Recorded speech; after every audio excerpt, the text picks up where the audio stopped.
Welcome, welcome, welcome. And we're back. Hey, Thomas, you know what, man? I think we're doing something right. All right. I think we're doing something right, man. If that person right there, if he, if she, if they came back after a few episodes, Yep. I think we're doing something right. I think we're talking about the right thing. What do you think, bro?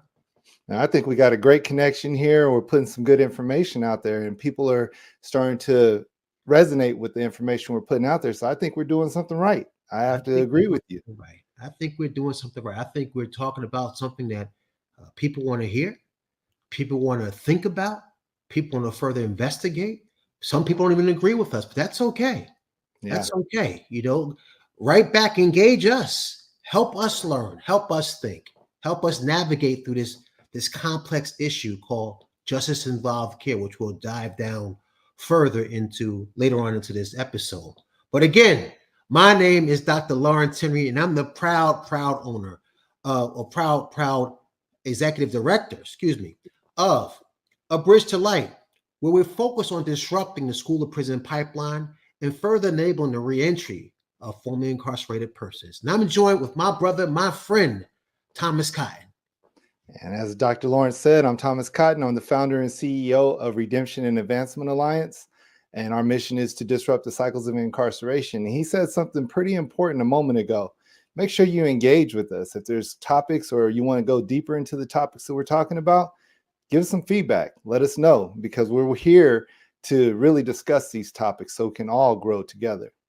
Absolutely, absolutely. And welcome again. Thank you so very much for spending your time with us this evening with Inside Out as we explore the roads to redemption of the justice impacted persons and the obstacles that they sometimes face as they facilitate their progress back into society. So please like, share, subscribe, engage. Please do that because we want the word to get out to as far and wide as possible. So again, we can continue to learn as you have questions about our content. But Brother Cotton, Brother Thomas, he mentioned about justice involved, the justice involved care, justice impacted persons.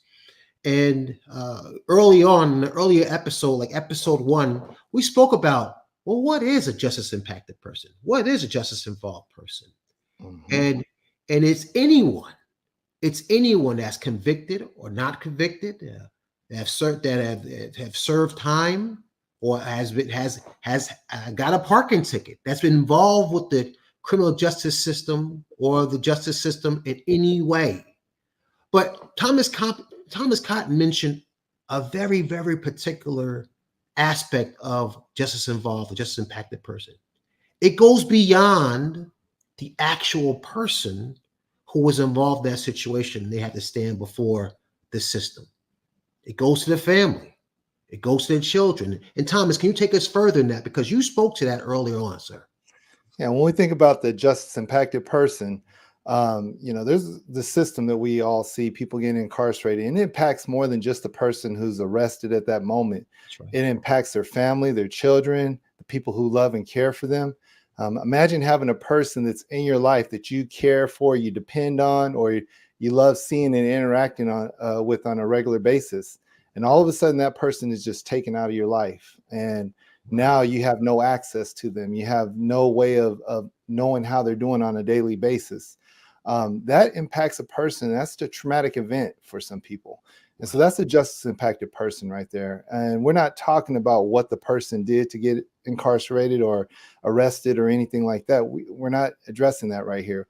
We're just talking about people who've been impacted by the justice system, or injustice system, sometimes we like to say, because a lot of times what a person goes through, it literally takes them away from their family. So if you've ever been engaged by law enforcement, the criminal justice system, or anything, you or a family member, that can make you justice impacted.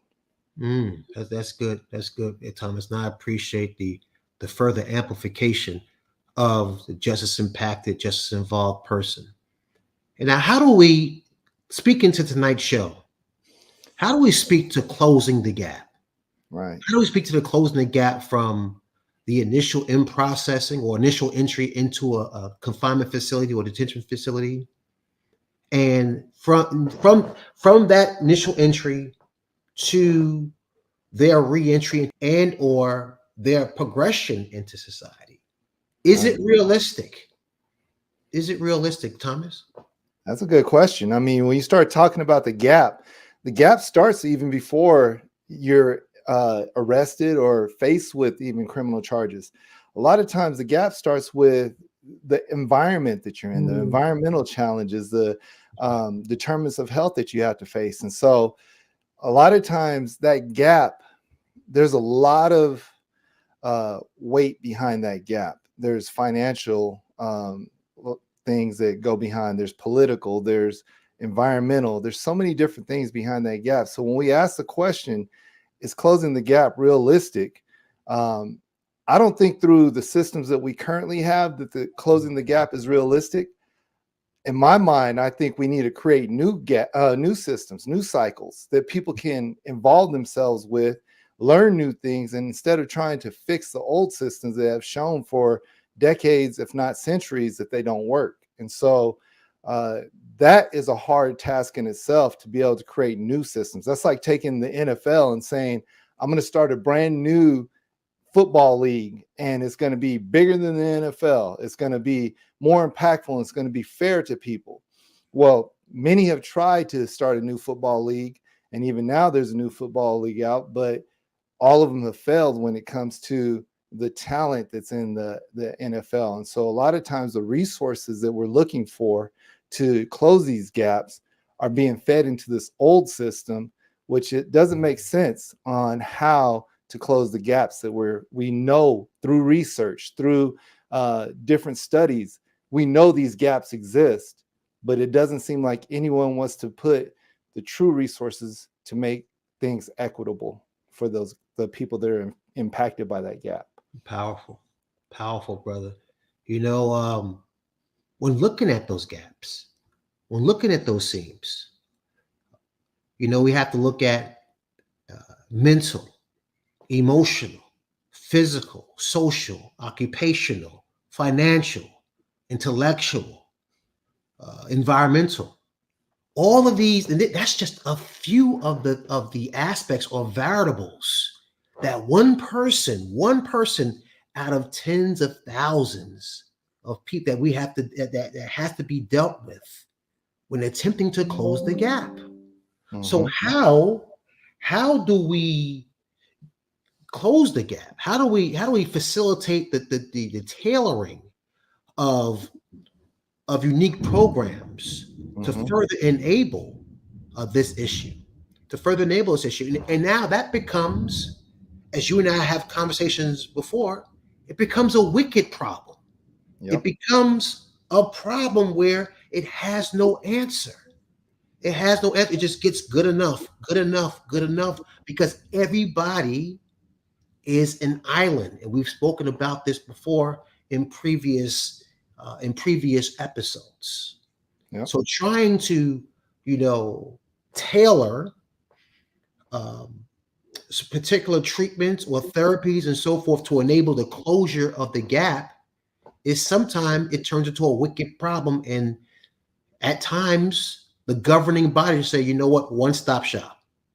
Very generic, very generic, very generic. And we'll speak to that in a little while when talking about New York's Project Greenlight that occurred from 2003 to 2004, and the failure that this project had because of its generic approach. Yeah. And we also talked about individual choice in our Yes. conversations, you and I. Yeah. A lot of times, if we're trying to tackle the system, we got to also help people who are impacted by this system to make better choices within that system. Yes. If we're ever going to make things change, we have to look at the individual sometimes. Of course, the systemic challenges, the environmental challenges, those are real. The things that cause trauma to people, those are real.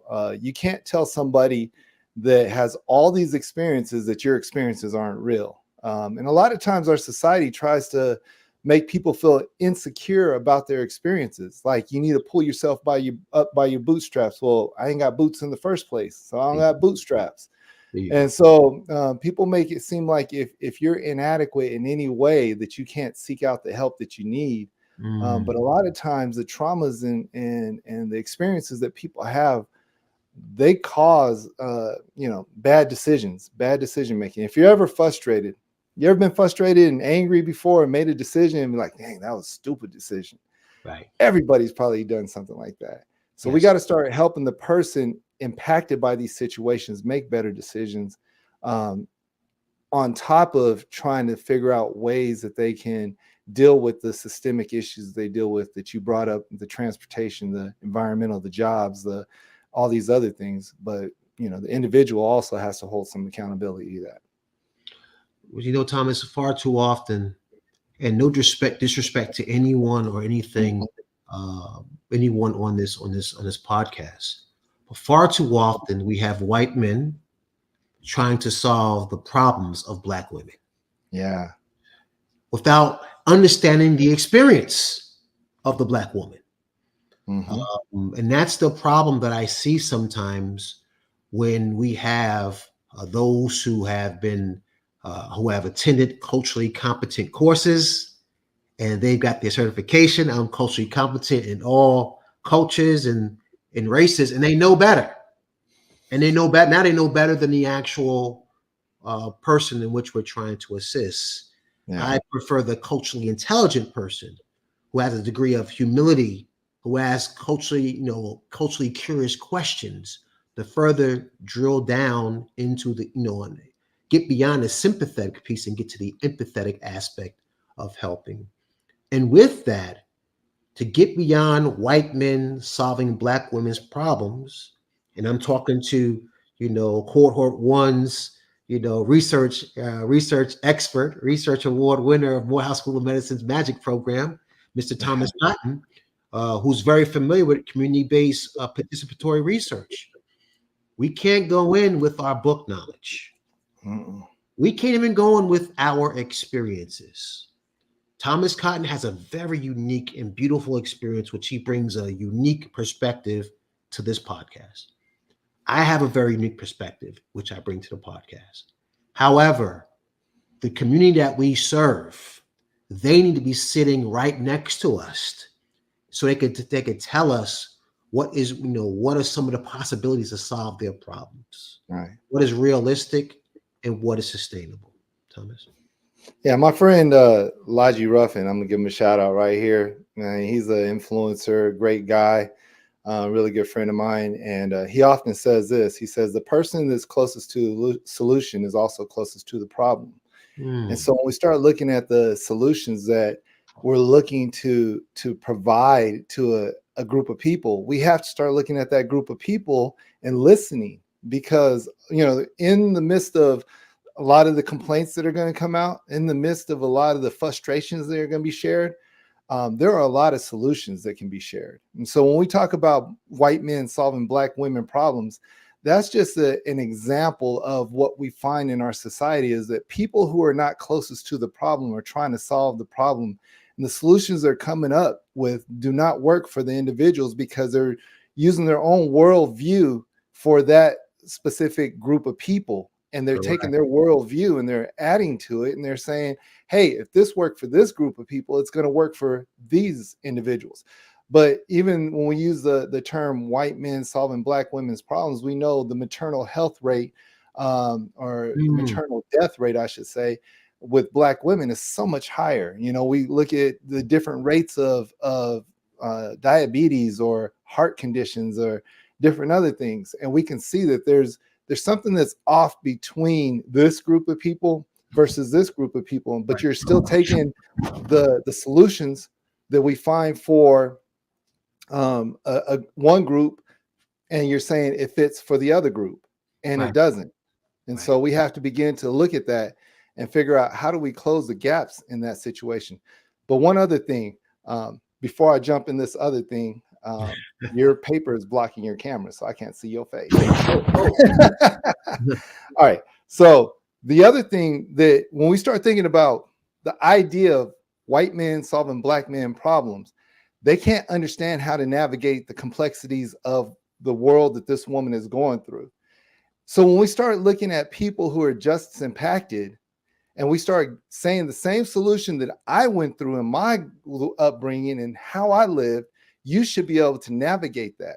The reality is people have different upbringings, different traumas, different ways of engaging this world, different challenges, different exposure. And so you can't take a one size fits all approach. You have to begin to understand the grouping of these people. They all have similar stories and experiences, like you and I. We shared our stories.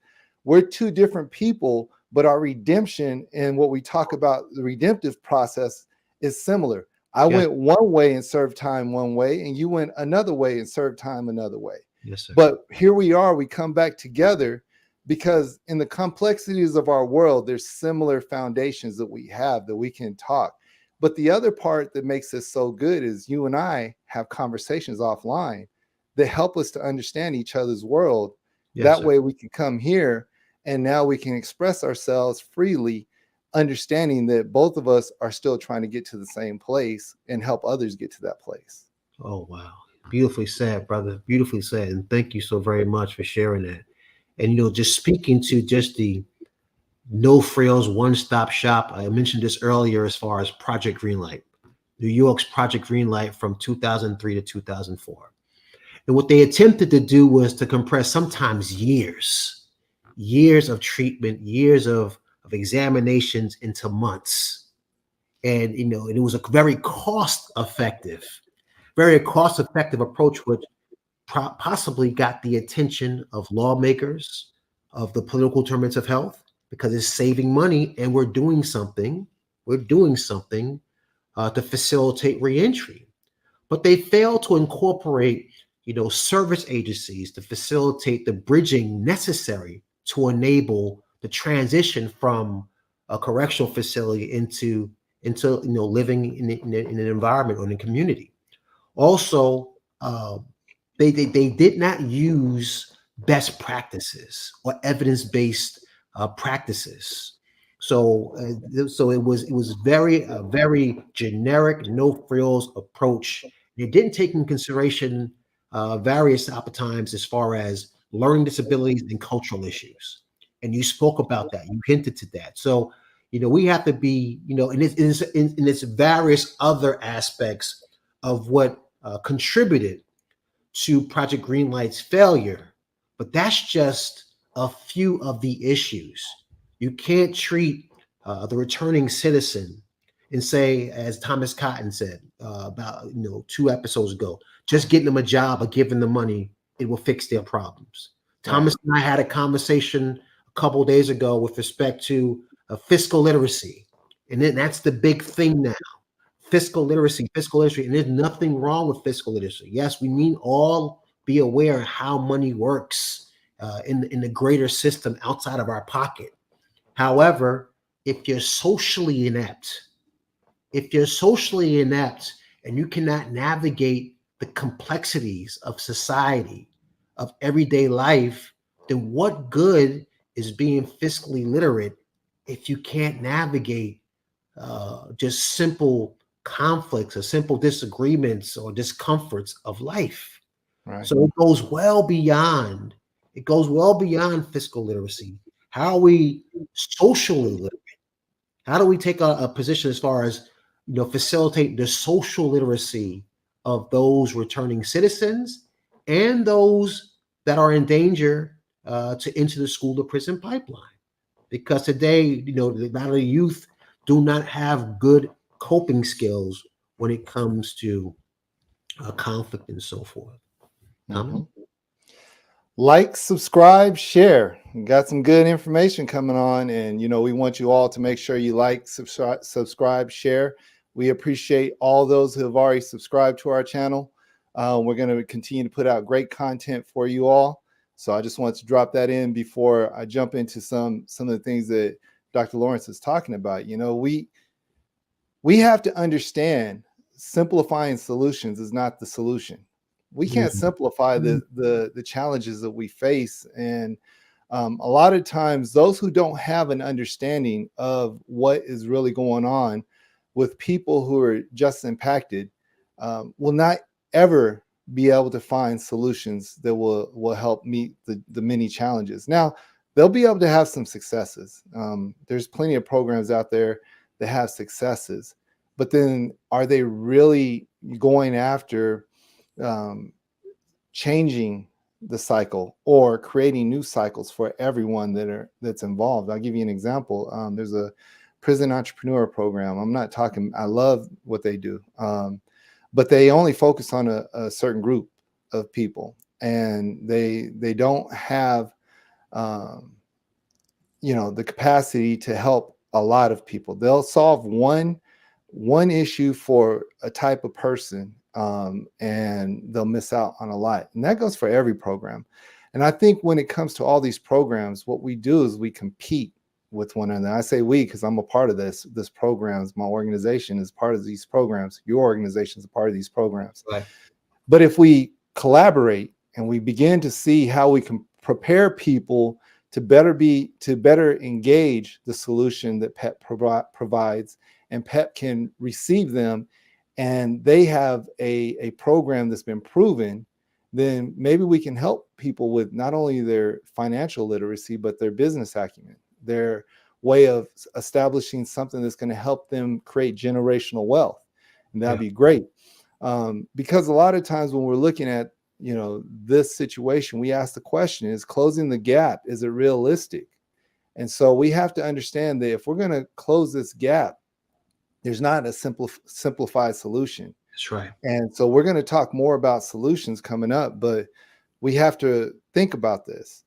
Right. Is if a person is in poverty or raised in poverty, and then can they jump from poverty to the middle class? And even if they jump to the middle class, do they have what Dr. Lawrence said, the ability to function within that middle class, that the understanding, the financial literacy, the everything that's going to take to function in the middle class and not live from check to check and have all these cycles continue on, even though you make a little bit more money.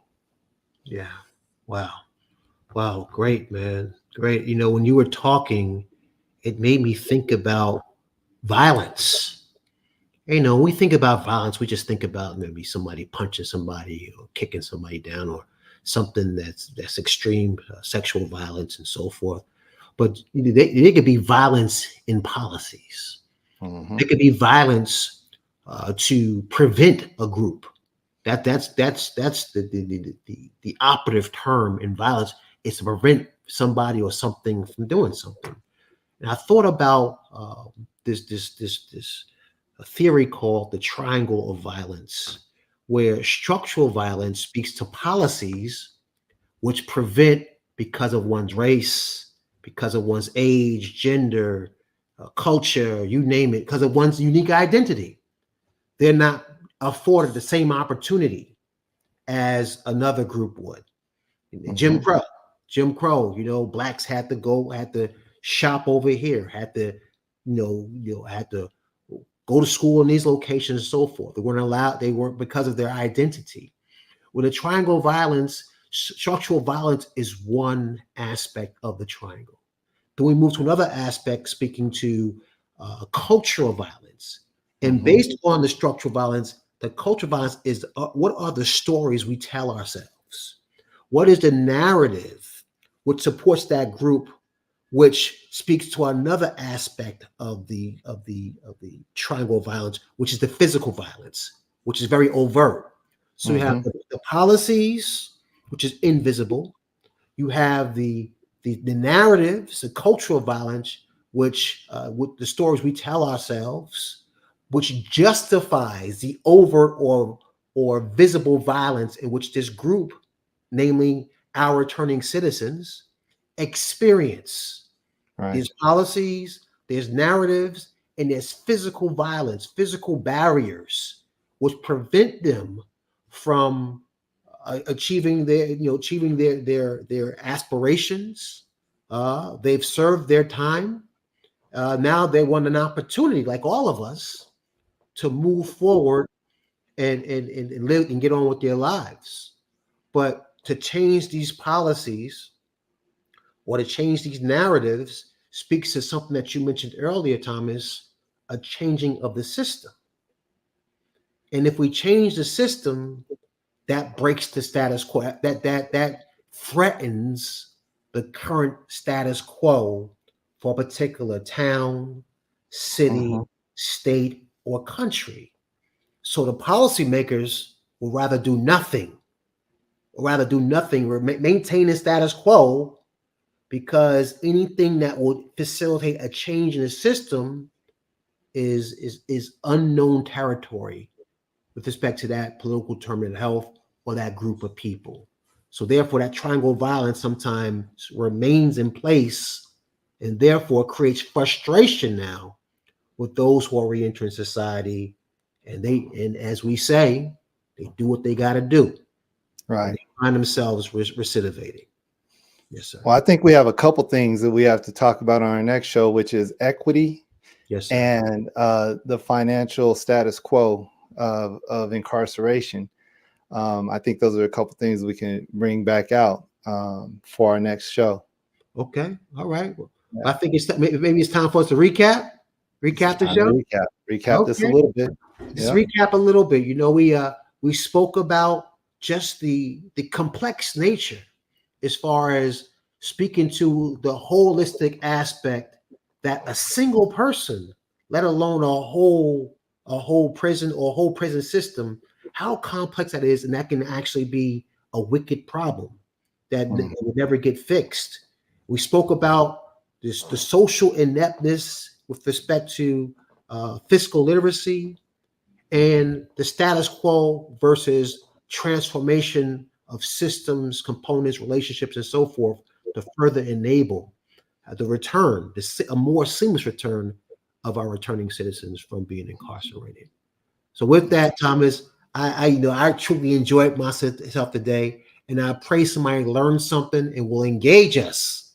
Will challenge us to think harder, to bring more clarity and further assist those in positions of power to facilitate social equity and health and injustices and so forth. Absolutely. And, we can start to look at these problems, not from a standpoint of someone needs to do something about it, but all of us can do something about it, that we all see our place in the part of making equitable solutions for our society, for a better America. Because we talk against some of these things in America doesn't mean we hate America. We just know that it can do better with everybody, all citizens. Exactly. Along that theme, everybody and everything is a resource.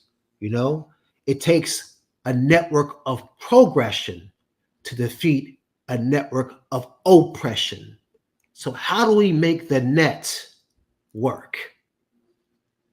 Absolutely. And as long as the person has a heartbeat, there's an opportunity for redemption. So do not look at everybody that comes around in our society as a deficit, but look at them and see what they have to offer. Treat them with dignity because they have redemptive qualities. And so let's reach out to our people. Hey, thank you for spending your time with us today. And we pray that something we said will resonate with you and you call and take action in the future. Have a good night. Good night.